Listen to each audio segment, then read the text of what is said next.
Good morning सभी बच्चों को। क्लास 12th में देखो आज हम एक टर्न पर पूरे चैप्टर को, तुम्हारा पहला चैप्टर है इलेक्ट्रिक फील्ड एंड चार्ज, ठीक है। इस चैप्टर को, पूरे चैप्टर को एक बार हम समराइज़ करा दे रहे हैं, ठीक है, इससे पूरा का पूरा चैप्टर कंप्लीट कवर हो जाए। देखें, इस चैप्टर को हम स्टार्ट करे थे, ठीक है।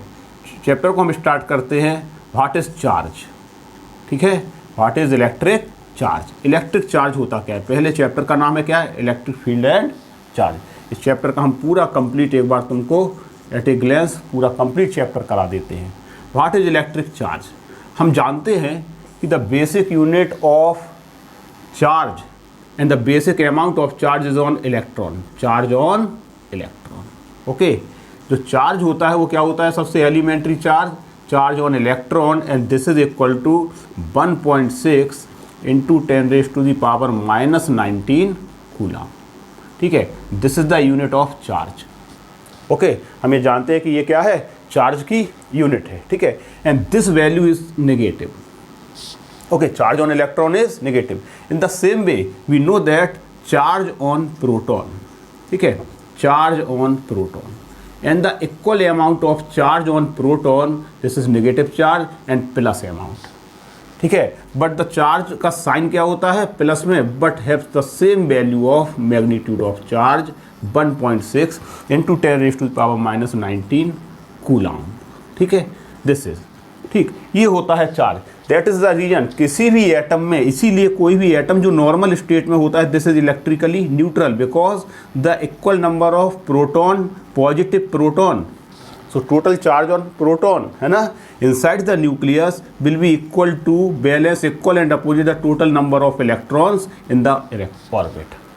इसीलिए कोई भी जो एटम होता है वो एटम अपनी नॉर्मल स्टेट में कैसा होता है ना, कैसा होता है, इलेक्ट्रिकली न्यूट्रल, क्योंकि जितना न्यूक्लियस में पॉजिटिव चार्ज होगा उतना ही इलेक्ट्रॉन का नेगेटिव चार्ज भी होगा, ठीक है। दिस इज योर थ्योरी, ठीक। यहाँ से एक तो निष्कर्ष ये निकल आया कि charges are of two types, positive charge and negative charge, ठीक है। यानी चार्जेस के बारे में हमने एक बात मालूम कर ली यहाँ पर कि किसी भी बॉडी पर जो चार्ज होता है, this is are of two types, one is positive charge and second is negative charge, ठीक है। एंड नाउ अब देखें हम कि बॉडी ट्रांसफर्ड इलेक्ट्रीफाइड कैसे होती है ना, how body is electrified, how body is या बिकम्स इलेक्ट्रीफाइड। और इलेक्ट्रिफिकेशन होने का या इलेक्ट्रीफाइड होने का बॉडी का क्या मतलब है, ठीक है। देखें, अगर हमारे पास if we have two bodies, okay, A and B, right, normal state में इसके एटम्स क्या होंगे, they are electrically neutral, right.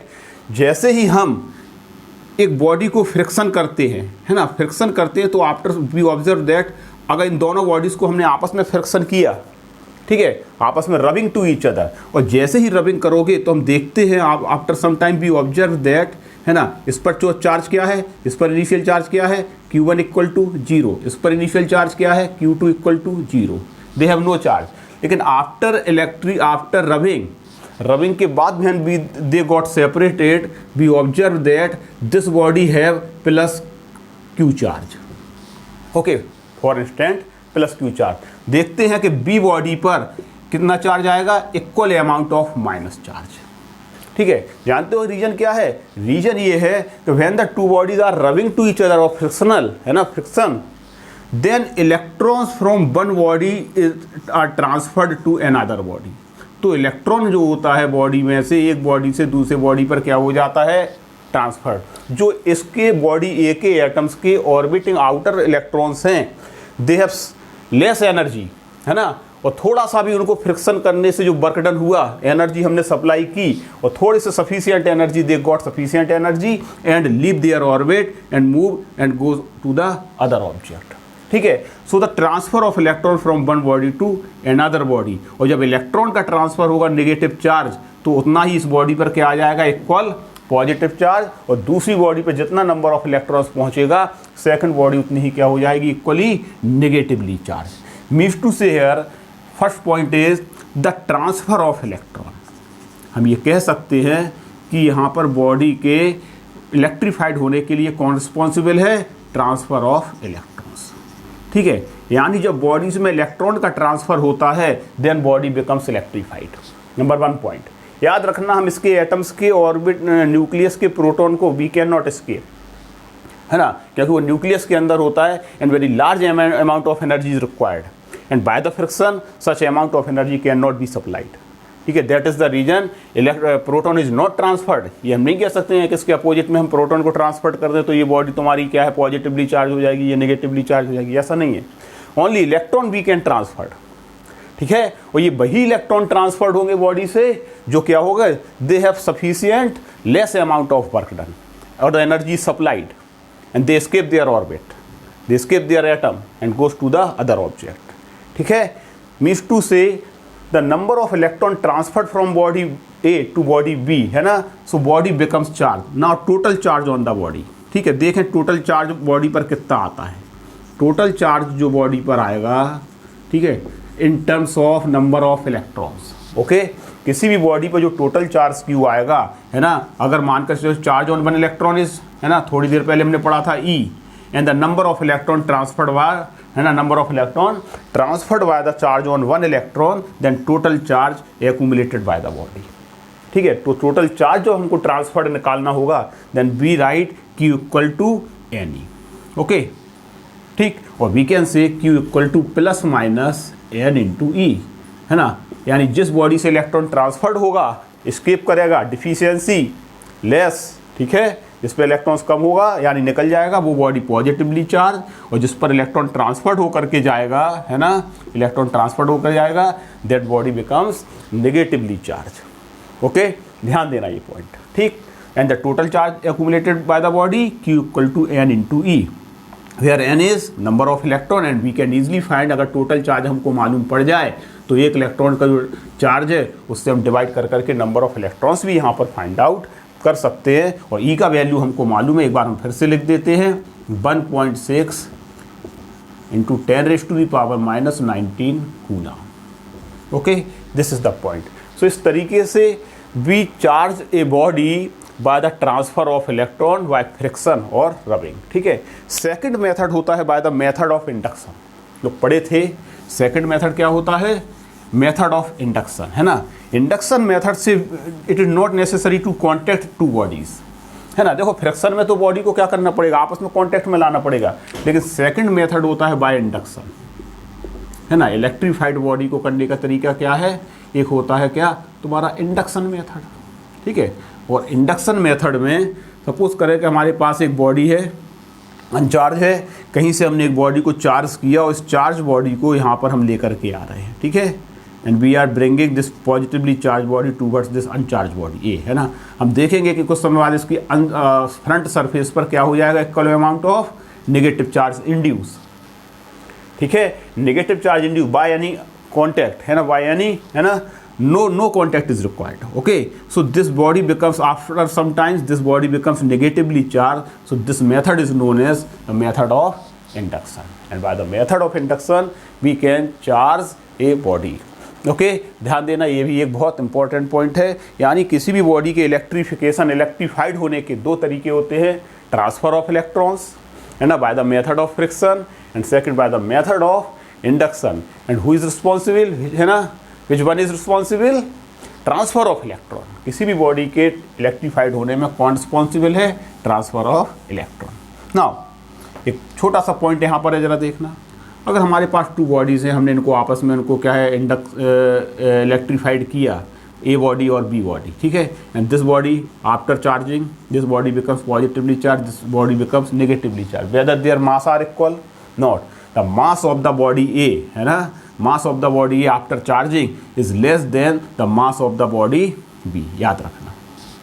क्यों, क्योंकि इलेक्ट्रॉन आर ट्रांसफर्ड, और इलेक्ट्रॉन पर जितना नंबर ऑफ इलेक्ट्रॉन ट्रांसफर्ड होगा उतना ही क्या होगा, चार्ज का मास भी ट्रांसफर्ड होगा। And the mass of electron is having amount, we know that 9.1 into 10⁻⁻31 kilogram. Okay, यानी जितना इलेक्ट्रॉन ट्रांसफर्ड होगा उतनी नंबर ऑफ, है ना, जो इलेक्ट्रॉन्स हैं उसके मल्टीप्लाइड हम मास ऑफ इलेक्ट्रॉन करेंगे तो उतना ही मास भी ट्रांसफर्ड होगा, और जब मास ट्रांसफर्ड होगा तो पॉजिटिवली चार्ज बॉडीज का मास लेस होगा नेगेटिवली चार्ज बॉडी। ओके, तो दिस इज वन क्वेश्चन। ठीक, नाउ नेक्स्ट पॉइंट हम देखते हैं यहाँ पर।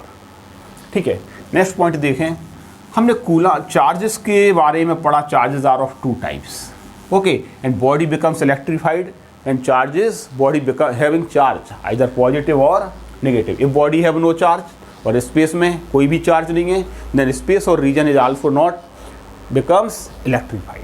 ठीक ना, एक बहुत इंपॉर्टेंट लॉ यहाँ पर होता है कूलम्स लॉ, ठीक है, COU है ना, LOMBS, कूलम्स लॉ। देखें कूलम्स लॉ क्या हो, व्हेन टू चार्जेस, है ना, we know that charges are of two types, positive and negative, okay. अगर दो चार्ज हम एक दूसरे के प्लेस कर देते हैं, है ना, कुछ डिस्टेंस पर प्लेस कर दें, जैसे Q1 and Q2, and if these two charge are positively charge, है ना, पहले तो पॉइंट ये है कि अगर दो चार्जों को हम कुछ डिस्टेंस पर रखते हैं, देन ए रिपल्सिव और electric force is acting between them, है ना, and this electric force is given bye, this electric force between to charge is given bye Coulomb's law, okay. एक इलेक्ट्रिक फोर्स काम करेगा, एंड दिस इलेक्ट्रिक फोर्स का nature ये भी attractive होगा and repulsive होगा, और रिपल्सिव कब होगा, when charges are like charges means both have positive और बोथ आर नेगेटिव, ठीक है, बोथ आर पॉजिटिवली चार्ज और both are negatively charge, then the repulsive force is acting, and when they are unlike charge or opposite charge, one positive and other is negative, then the electric force is attractive in nature. Now we calculate what is the magnitude of electric force. Suppose two charge, the magnitude of electric force is given by Coulomb's law, ठीक है, very important law, ठीक है। Suppose two charge Q1 and Q2 are placed at point A and B and the distance between them is r। पहले simply हम magnitude के form में देखते हैं, ठीक है, बाद में इसको वेक्टर के फॉर्म में बताते हैं, ठीक है। Then electric force is acting between them and this electric force is given by, ठीक है, this then electric force is acting between them and this electric force is given by directly proportional to the product of the magnitude of charges. दोनों charges के magnitude के, है ना, product के magnitude के product के क्या होगा, उनके proportional and inversely proportional to the square of distance between them, okay, this is equation 1 and this is equation 2, ठीक है, यानी दोनों के बीच जो डिस्टेंस है उसके स्क्वायर के इन्वर्सली प्रोपोर्शनल होता है इलेक्ट्रिक फोर्स, और जब हम कंबाइन करते हैं तो हमको मालूम है this is F(Q1 × Q2) divided by R square, ठीक है। और इसी फोर्स को जब हम यहाँ पर प्रोपोर्शनलिटी कांस्टेंट हटाते हैं, है ना, तो देखो क्या आता है तुम्हारा, इसके बाद हम यहाँ लिख रहे हैं, ठीक है, F equal to be taken here one constant 1/4πε0, this is your ε0, ठीक है। एंड अब हम इसके मैग्नीट्यूड को बार बार लगाने की कोई ज़रूरत नहीं, we can also write in this form Q1 Q2 upon R square, को अगर लगाना है तो लगा दें, कोई दिक्कत नहीं, ठीक है। So this is the electric force acting between two charges Q1 and Q2 when separated by distance R। आया समझ में, ये होता है यहाँ पर। अब जरा आगे पॉइंट देखना, ठीक है, okay, this is the force, here we take in the proportionality constant, this 1/4πε0, this 1/4πε0 is proportionality constant, this is ε0 और ε0, ठीक है, and this proportionality constant is given by value 9 × 10⁹ okay, and unit is newton meter square पर newton into, यहीं से निकालते हैं, newton into meter square upon charge into charge means coulomb square, okay.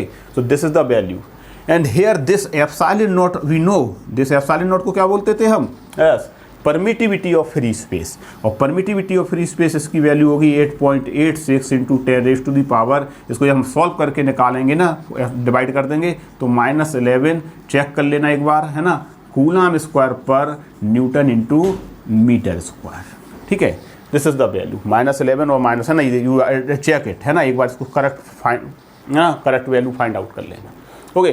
So this is the value of your ε0, this is 1/4πε0, this is your electric force between two charges. देखो clear indication है यहाँ से जो information मिल रही है, हटाएं इसको, yes, देखना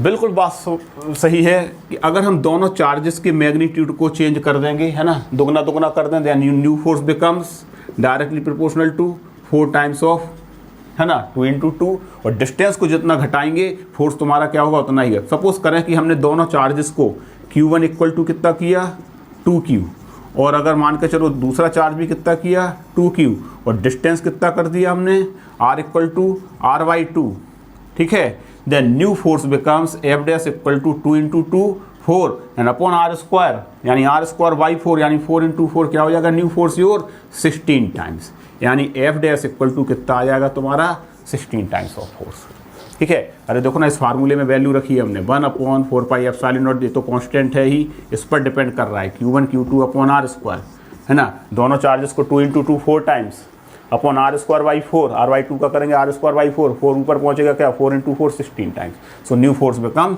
16 टाइम्स, ये आता है। अब नाउ हम एक यहाँ पर और पॉइंट को इंट्रोड्यूस करते हैं, मीडियम। देखना जरा ध्यान से, अभी हमने जो फार्मूला ड्राइव किया है ना, अभी हमने जो फार्मूला ड्राइव करा है जिसमें हमने two charges are separated by distance Q1 Q2 and separated by distance R, okay. इनके बीच फोर्स क्या निकला F इक्वल टू, है ना, 1/4πε0 into Q1 Q2 upon R square, and your epsilon, this is your constant, proportionality constant, and epsilon naught को क्या बोला था परमिटिविटी, है ना। What is permittivity, how number of magnetic field lines on placing these two charge in this medium, how many number of electric field lines और electric field exist permits, है ना, जितना एग्जिस्ट करता है this is measured by this quantity, and the electric field lines change according to medium, क्योंकि किसी भी medium में जब हम चार्ज रखेंगे तो जो इलेक्ट्रिक फील्ड लाइंस क्रिएट होंगी, एग्जिस्ट करेंगी, these electric field lines also depend on the nature of the medium, so this quantity permittivity of free space here is taken, means to say charges are placed in air और vacuum, ठीक है। So this is the permittivity of free space means air और vacuum, but when the medium is introduce here, और जब medium introduce करते हैं तो medium का हम क्या लेते हैं, एक यहाँ पर मीडियम जब इंट्रोड्यूस कर दोगे तो मीडियम का लेते हैं क्या डाइलेक्ट्रिक कांस्टेंट, ठीक है, यानी medium is defined by term dielectric constant के, कि हर मीडियम के लिए इस कांस्टेंट के की वैल्यू क्या होती है डिफरेंट, ओके। ऐसे हमने यहाँ पे माइका की सीट रख दी, है ना, water is filled, glycerine is filled, glass sheet is placed, है ना, then each medium have its value and different medium have different value defined as dielectric constant K. Then this permittivity of free space here multiplied by we taken epsilon naught into dielectric constant of the medium. याद रखना ये dielectric constant of the medium से multiply होगा और other factor remains same, ठीक है। और ये हो जाएगा तुम्हारा क्या फिर F इक्वल टू 1/4πε, देखना ध्यान से, है ना, 1/4πε and Q1 Q2 divided by R square, where हमने एप्सिलॉन किसकी जगह रखा है, epsilon be introduce here epsilon naught into K, and this is permittivity of medium. इसको क्या कहेंगे अब हम यहाँ पर, परमिटिविटी ऑफ मीडियम, याद रखना, ठीक है। दिस इज डिफाइंड एज, जिससे ये देखो परमिटिविटी ऑफ फ्री स्पेस है, और जब मीडियम इंट्रोड्यूस किया तो मीडियम के डायलेक्ट्रिक कांस्टेंट से इसको क्या कर दिया हमने मल्टीप्लाई, और जैसे मीडियम के डायलेक्ट्रिक कांस्टेंट से फ्री स्पेस के परमिटिविटी को मल्टीप्लाई किया, now becomes permittivity of the medium. So this is very important relation. So we also defined the dielectric constant K in terms of ratio of permittivity of medium upon permittivity of free space, है ना। Write down this formula, very important, ठीक है। ये बहुत important point हैं, छोटे छोटे point हैं, सभी देखो हम बताते जा रहे हैं, और इसी टर्न में, है ना, और शॉर्ट टाइम में पूरे चैप्टर को एक बार रिवाइज और कंप्लीट करा देते हैं, ठीक है। This is your Coulomb's law, ठीक, and this is the medium, when the medium is introduce. तो देखो क्लियर यहाँ से एक क्वेश्चन है कि अगर हम फ्री स्पेस में टू चार्जेस के बीच में मान करके चलो फोर्स F लग रहा हो, ठीक है, तो हमने एक मीडियम है, मीडियम का डायलेक्ट्रिक कांस्टेंट K है, इसको इंट्रोड्यूस करा दिया, then new force becomes F dash equal to F by K, यानी this is the force in medium and this is the force in air, यानी टू चार्जेस के बीच जो इलेक्ट्रिक फोर्स फ्री स्पेस में लगेगा, अगर तुम मीडियम को इंट्रोड्यूस करा देते तो अपन में आ रहा ना फैक्टर K, यानी new force becomes 1/K times, यानी फोर्स बिकम्स 1/K टाइम्स, ठीक है, यानी नया फोर्स कितने टाइम्स हो जाएगा तुम्हारा 1/K टाइम्स रिड्यूस। अगर मान करके चलो हमने एक मीडियम लिया जिसका डायलेक्ट्रिक कांस्टेंट 6 है, तो new force becomes F/6। Okay, this is point. ठीक, तो ये तुम्हारा क्या है, कूलाम्स लॉ है। Now we also define Coulomb's law electric force in vector form because force is a vector quantity. ठीक है, देखें जरा, है ना, तो कूलाम्स लॉ नेक्स्ट पॉइंट हम पढ़ते हैं, यहाँ पर डिस्कस करते हैं Coulomb's law in vector form. Okay,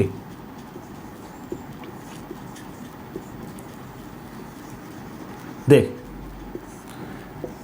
we have two charge Q1 and Q2।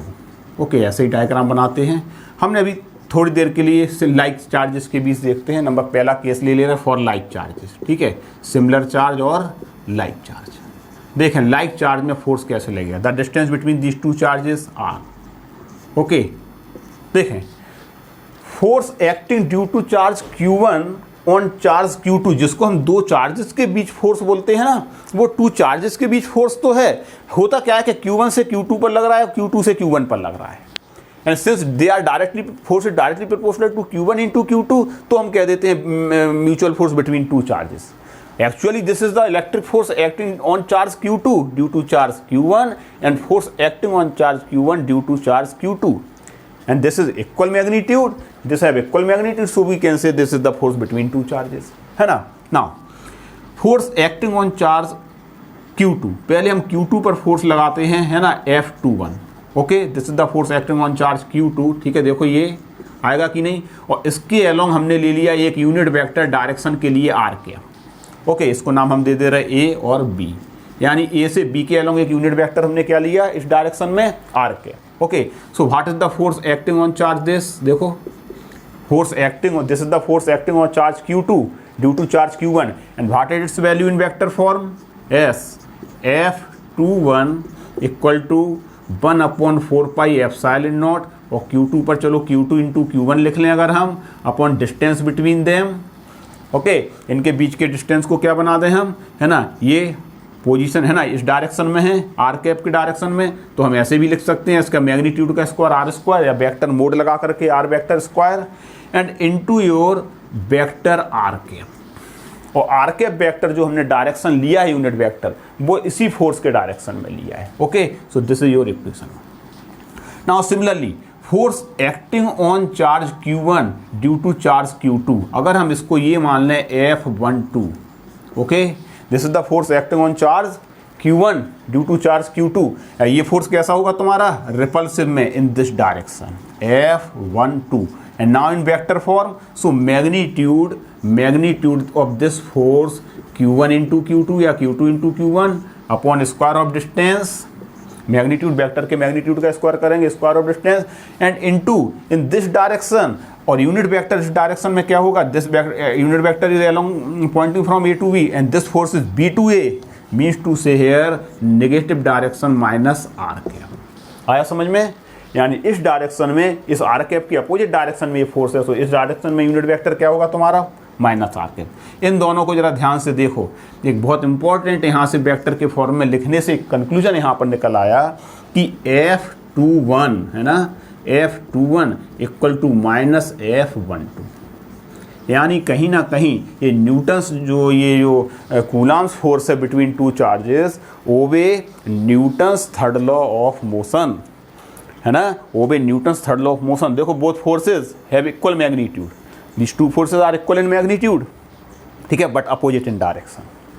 Okay, यानी this is Newton's third law of motion. यानी हाँ देखो ना, एक बात देखना यहाँ पर F12 का मैग्नीट्यूड अगर हम लिखेंगे, है ना, this is equal to the magnitude of F21, magnitude बराबर है and both are equal magnitude 1/4 pi epsilon naught Q1 Q2 into Q1 Q2, है ना, Q1 Q2 into Q2 Q1 same manner, है ना, same thing upon R square. So they have equal magnitude but opposite direction. So this is the force for like charge, और like charge के case में क्या होगा, Q1 into Q2 का product is always greater than 0। अरे like charge में दोनों positive positive होंगे तो ग्रेटर देन 0, और अगर नेगेटिव नेगेटिव भी होंगे तो नेगेटिव नेगेटिव भी multiplied is greater than 0। So this is the diagram for Q1 Q2 is greater than 0। ये आता है एग्जामिनेशन में, इसको बना करके ड्रॉ कर लो। फिर अगला पॉइंट हम बताते हैं, ठीक है।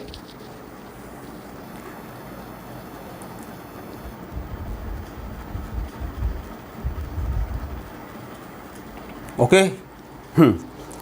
नेक्स्ट पॉइंट देखें,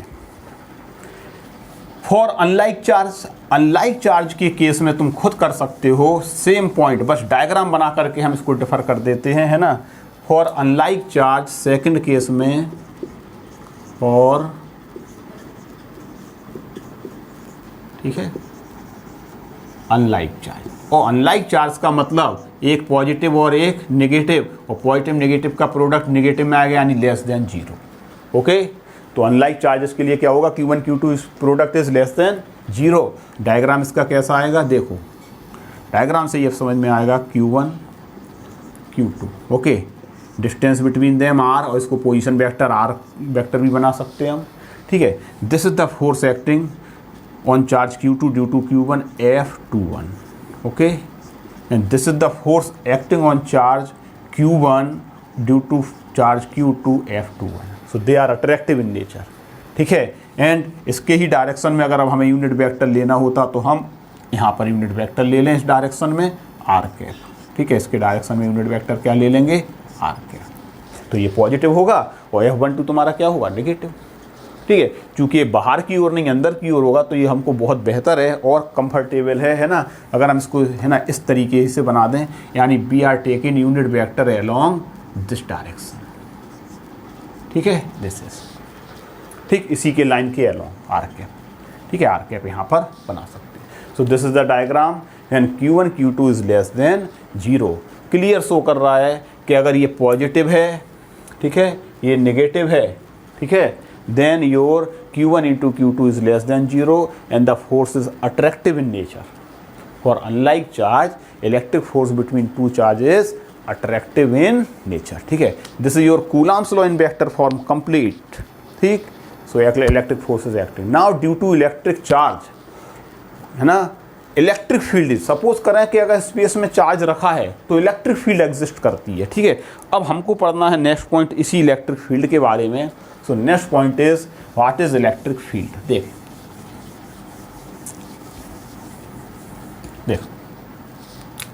क्या होती है इलेक्ट्रिक फील्ड, देखना बहुत खास पॉइंट है ना। अब बहुत अच्छी जगह सिलेबस हमारा क्या है, मूव कर रहा है, ठीक है। इलेक्ट्रिक फील्ड, ठीक है, देखो इलेक्ट्रिक फील्ड क्या होती है, समझे जरा इसको।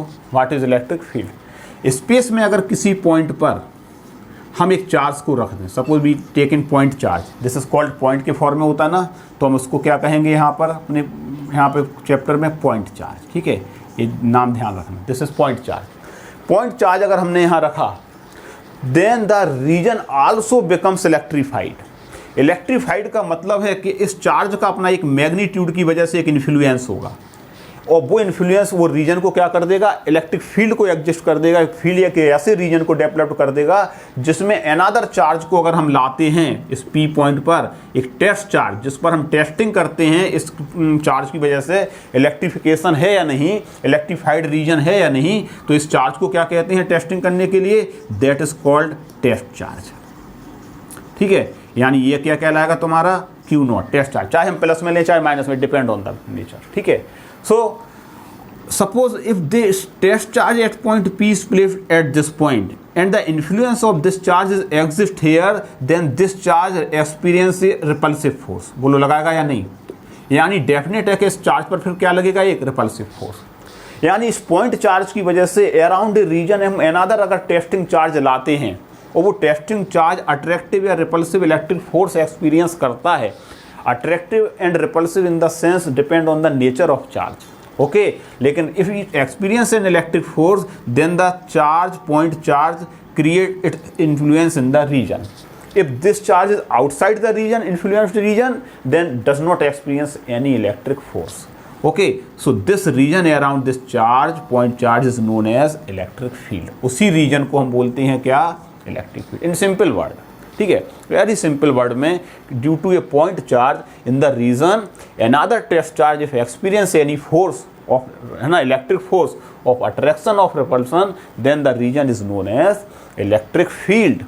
यानी इस चार्ज की वजह से एक फील्ड क्रिएट हो गया है रीजन में, है ना, और वो रीजन क्या कहलाती है, electric field. And if no electric field, then another charge does not experience, testing charge does not experience any electric force. Okay, ये होता है तुम्हारा इलेक्ट्रिक फील्ड। नाउ अब हमको अगर P पॉइंट पर इस पॉइंट चार्ज की वजह से इलेक्ट्रिक फील्ड को फाइंड आउट करना है, देन देखें हमने यहाँ पर टेस्टिंग के लिए टेस्ट चार्ज रखा। याद रखना test charge is very small, tends to zero, है ना। हमेशा इलेक्ट्रिक फील्ड को टेस्टिंग करने के लिए स्पेस में जो टेस्ट चार्ज को रखोगे this should be taken very small, tends to zero but not equal to zero, ठीक है ना। ये इतना स्मॉल रखो, है ना, but not equal to zero.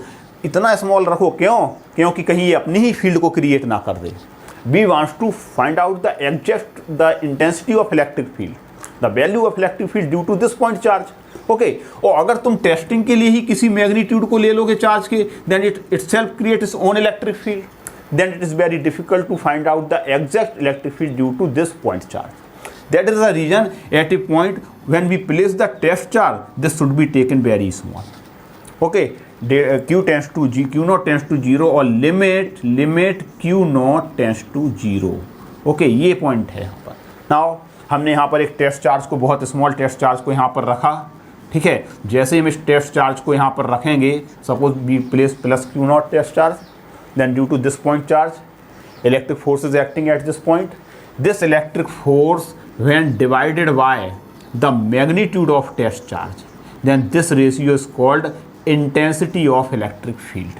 So this is your intensity of electric field, and electric field have also direction. याद रखना, कोई भी electric field हो, चाहे वो electric field हो and due to magnetic field हो, it is a vector term, and field have its direction due to this point charge. और उस फील्ड में डायरेक्शन होगा, डिपेंड करेगा नेचर ऑफ चार्ज पर, ठीक है। व्हाट इज सो क्या होता है इलेक्ट्रिक फील्ड की इंटेंसिटी?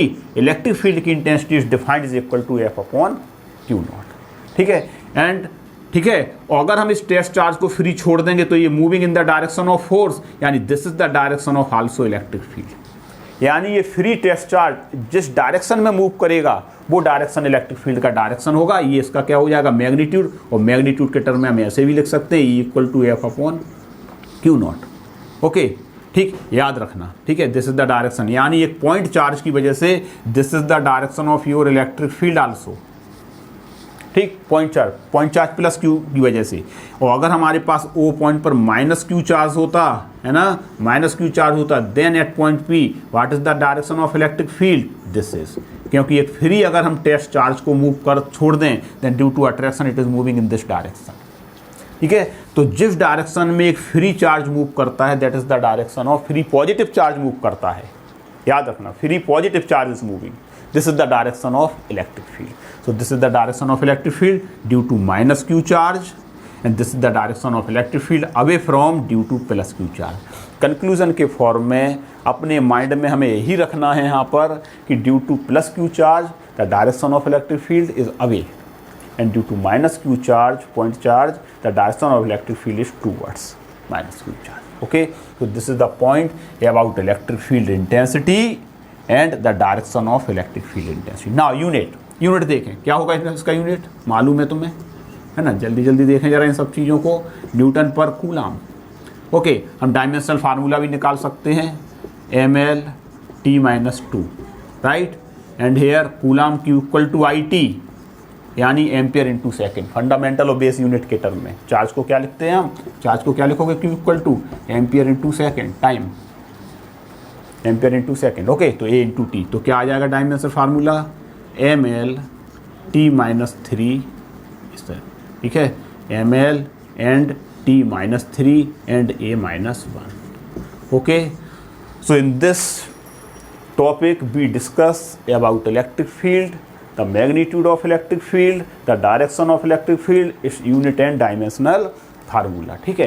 अब हम एक पॉइंट चार्ज की वजह से इलेक्ट्रिक फील्ड की इंटेंसिटी को फाइंड आउट करेंगे डिस्टेंस के टर्म में।